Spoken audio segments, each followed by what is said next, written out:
দেখো বন্ধুরা, রাতে তড়কা করব, তাই সব কুচিয়ে নিয়েছি। পেঁয়াজ কুচি, আদা কুচি, রসুন কুচি, লঙ্কা কুচি, আর এই যে সিদ্ধ হয়ে গেছে তড়কাটা।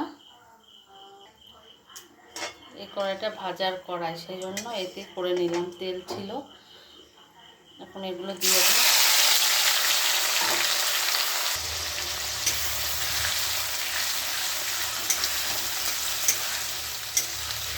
অনেকে পেস্ট করেও দেয়, আমি এমন করেই করি।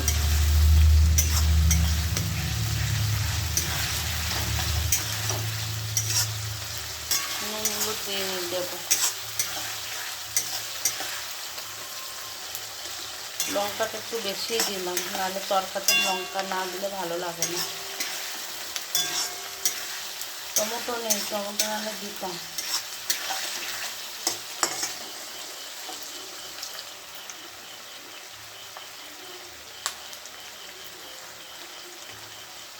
নুনটা অল্পই দিলাম, কেননা সিদ্ধর সময় নুন দিয়েছি, আর দেবো না।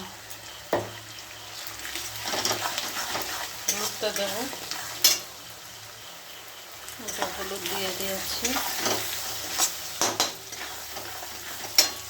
একটু জাস্ট একটু কাশ্মীরি লঙ্কার গুঁড়ো দিচ্ছি অল্প।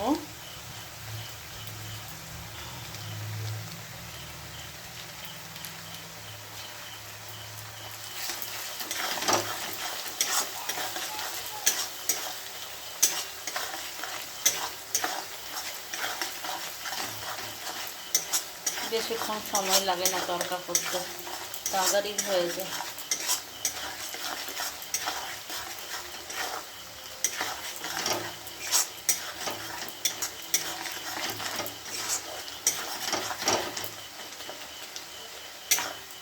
এক হাতে ফোন ধরা আর এক হাতে করছি।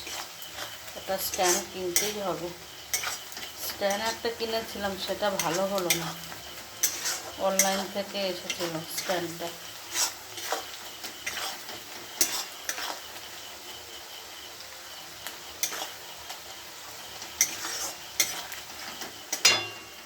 এই তরকাটা সিদ্ধ করে রেখেছি, ভালোই সিদ্ধ হয়েছে, সুন্দর। আর এইদিকে এবার ডিম দিয়ে দেবো। এখানে দুটো ডিম দিয়েছি, যেহেতু তরকাটা একটু পরিমাণে বেশি, সেই জন্য দুটো ডিম দিয়েছি।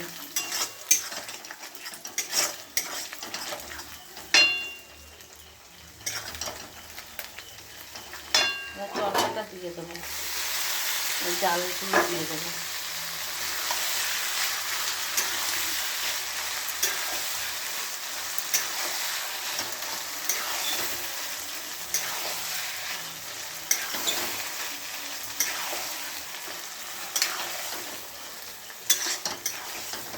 কত তেল দিয়েছি, তাও টেনে নিয়েছি। যেহেতু ভালো সিদ্ধ হয়ে গেছে, আর জল দেব না। তরকার জলটা এমনই হবে।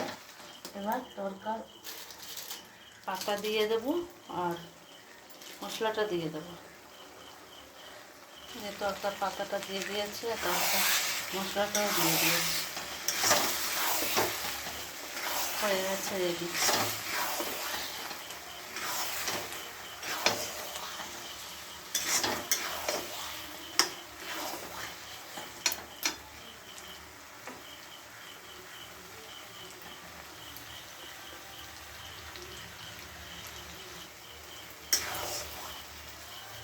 সুন্দর তরকা হয়ে গেছে।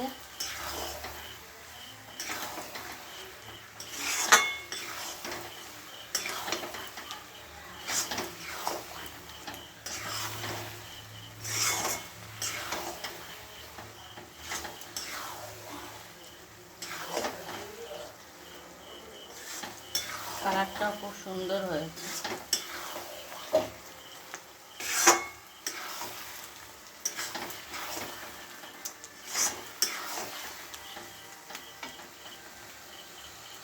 ঠাকুমার জন্য বেড়ে নিয়েছি, দোয়া রুটি খাই তো, তাই ধুয়ে দিয়েছি, একটা রুটি খাবে বলেছে।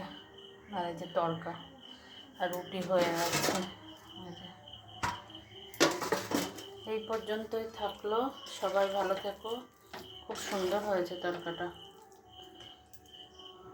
এবার দিয়ে দিই